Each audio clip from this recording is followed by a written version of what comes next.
ibigay ng ating komento. Eto na. Ako po si Michael Maurilio, si alias Rene.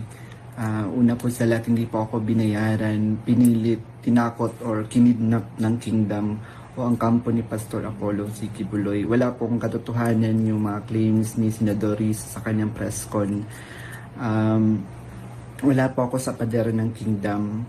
2019 pa po ako huling nakapunta ng Glory Mountain.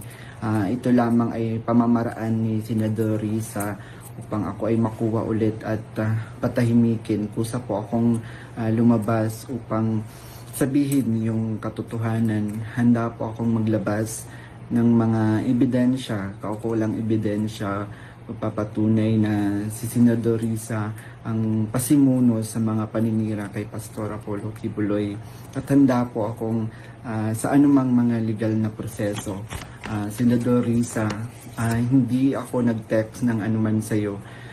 Wag mo na akong gamitin sa mga kasinungalingan mo. Kaya nga nasusuka ako sa iyo. Titindigan ko yung mga sinabi ko sa video na ginawa ko.